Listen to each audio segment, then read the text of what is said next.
Hi, viewers.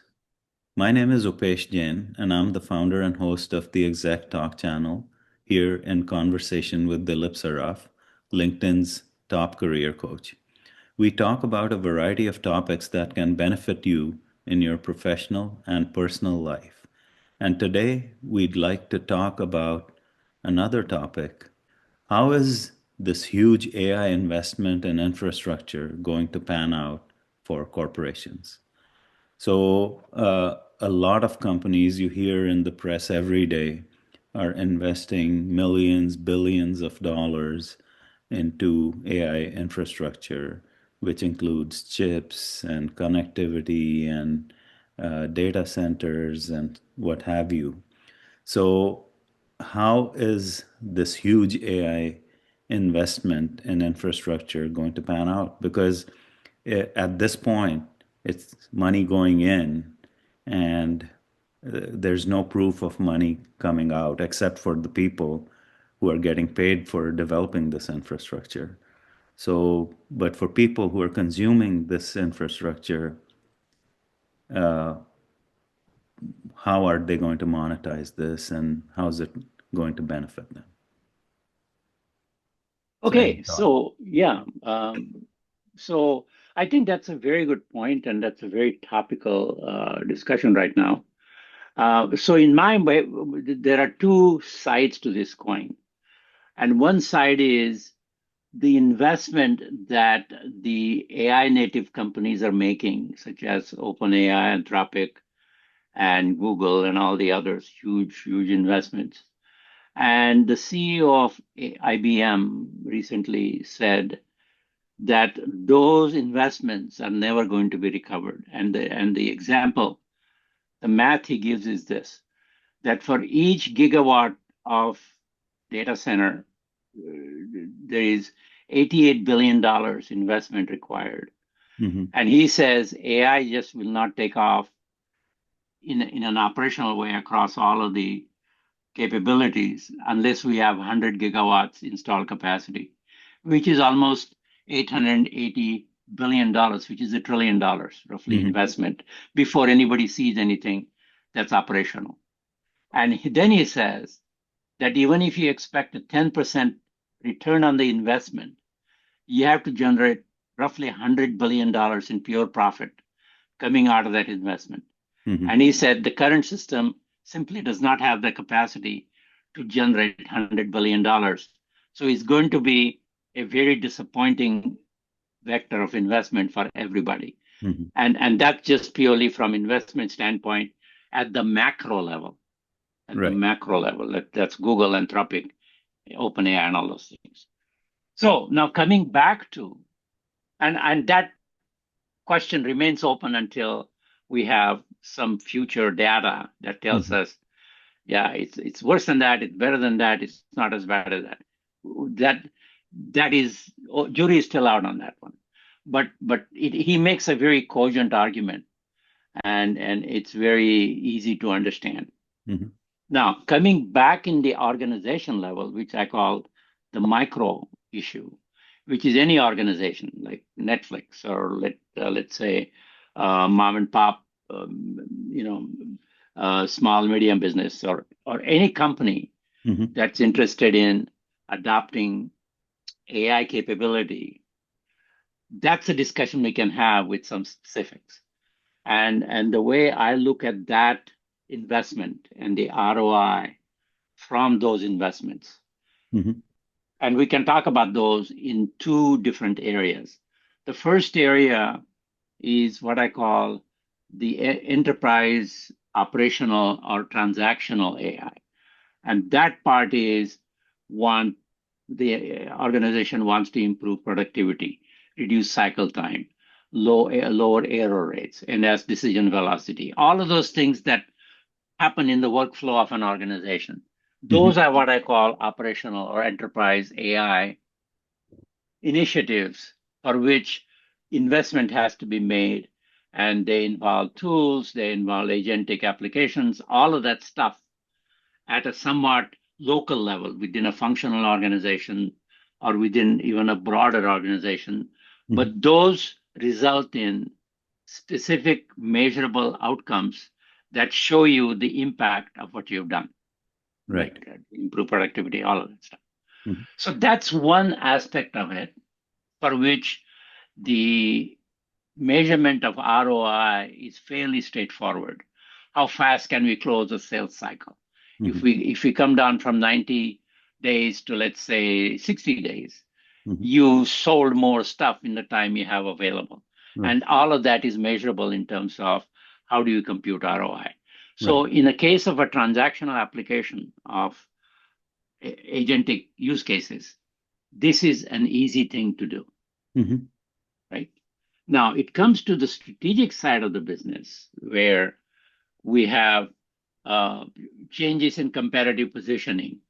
For example, the things that we talked about in our previous episode, where organization is employing these AI tools more like a platform investment, like not just agentic use, but platform being that they are using AI to change enterprise-wide things that impact everybody. For Mhm. example, what I was saying was retraining of the workforce, Mhm. redefining job descriptions, Mhm. or redefining workflows. Right. All of those are strategic business driven by AI, right? Correct. And that only improves, not only, but that improves employee costs dramatically and engages employees in an entirely different way compared Right. to just taking the old job description, hiring somebody and say plug it in or plug them in, right? So the strategic side of the AI application, the entire organization behaves differently. Mhm. And for that, ROI is going to be a much more difficult thing to establish, believe in, and manage. But it's equally important. I just want to make sure It's that a it lot doesn't more mean abstract it's than. abstract, plus it's multifarious. In other words, Mhm. it has lots of tentacles. Mhm. It's not just how quickly you close the cycle, how Mhm. quickly your errors are gone, how quickly you cycle a report or whatever it is, right? Those things are measurable, and Right. that's not to me a challenging ROI case. Mhm. But the latter one, where the enterprise strategic application of AI is extremely fundamental. For example, step one in that would be define the economic unit of work, right? Don't measure decisions per unit time. Don't measure AI usage, right? How much AI are we using? How much compute time? How many GPUs are you? Wrong measurement. But measure decisions made per unit time that create an impact, Mhm. right? So Mhm. in the previous regime, for example, you made one major decision that made an impact in the marketplace, let's say once Mhm. a week, right? But in the current regime of organization-wide strategic AI, you measure how many decisions you made per unit time, which may be weak. You made five such decisions. So you definitely made an impact in how you delivered value to the organization, as an example, right? Mhm. Mhm. So forecast revisions per quarter. How many revisions did you make before? How many revisions do you make now? And if AI system can allow you to reduce design iterations and Mhm. tape out, just Mhm. have one tape out and you're done, right? You can measure that fallout or impact of that very critically. And you can be very sure about what the ROI on that is, right? Right. So one of the things that is important in this second part, which is non-transactional, is how do you set up these metrics? How do you expect AI to deliver impact? Mhm. Not numbers, but numbers like how many times you did something or how fast you did it. But how many customers did you move from not sure I want to buy to I'm a loyal customer? That's a major impact, right? So How did you do something that? tangible and measurable. Yeah. Something tangible, measurable in impact, right? Mhm. And convert to financial somewhat conservatively. So baseline performance of the status quo you have to measure without any AI automation, and then say that this is our baseline when we had absolutely no strategic AI in place. Mhm. And now we're going to measure all of these 10 parameters, for example, different parameters. How long does it take to acquire a customer? How long does a customer stay? How long does it take to close out the quarter or close out the year? How Hmm. many trial balances do we run? All of those kinds of things are definite measures of the impact AI can make at the organization level strategically. Hmm. And we should be able to set up those in terms of how much net present value we created out of that implementation and how it's benefiting the organization. So that's one of the things that I think has to be in place. And if the enterprise investment can clear, let's say, roughly 1.5 to 2 times the current ROI within less than 2 years, then you probably have a good hurdle rate that you're crossing. Hmm. Because eventually it comes to what is your hurdle rate and where are you in terms of how far away are you from the hurdle rate. And Right. I think having that metric like times two current ROI in the next 2 years is probably a good way to do that. The third one would be AI ROI model as a competitive asymmetry. In other words, not many organizations have understood the platform aspect of AI. They're just bringing in agentic AI tools, plugging them into each functional organization, and telling them go and run with it. That's a very transactional approach. But if you look at it from what I told you earlier, Hmm. that if we establish like almost like a platform that we are using across the entire organization to retrain our employees, to Hmm. create processes, workflows based on AI native capability, then you're transforming the organization, Right. right? And then what you have to identify is what are the strategic control points, Hmm. right? That will allow us to capture what our ROI is. And that's how the CFO needs to set up how the ROI is going to be captured, reported, and acted on. And that's not going to be an easy Hmm. way for a CFO to do it, especially if they're traditionally minded, Yeah. because these are whole new ways of thinking of how AI Hmm. impacts organizational value and value creation, right? You can see that. Yeah. Yeah. And not just focusing on NP, net present value, but look at strategic option value. What is the model that how protects you downside? Faster detection of demand inflections. How fast do you know that a black swan event is coming, Hmm. right? Most people react when the event occurs, Hmm. like COVID, for example, or like a war, or like a tsunami, or whatever, right? Hmm. But if you can use AI to detect beforehand fluctuations in supply chain, fluctuations in how people are responding, and detect that to translate that into we have a black swan event coming. Let's get ready with the right supply chain beef up and all of that. It'll completely change your competitive positioning Yeah. because then I mean, others will be reacting to the tsunami. Pardon me? in some ways, it's scenario planning, right? Scenario, Worst exactly. case and best case scenario. That's a Yeah. better way to say it is a Yeah. scenario planning. Yeah. But if you have that advance notice in scenario planning Hmm. to manage your supply chain, to manage your ecosystem, Hmm. then you're so far ahead of this competitive, force that you'll just blow them away, Yeah. right? Absolutely. So yeah, so those are some of the things that occur to me in terms of how do you need to look at, Yeah.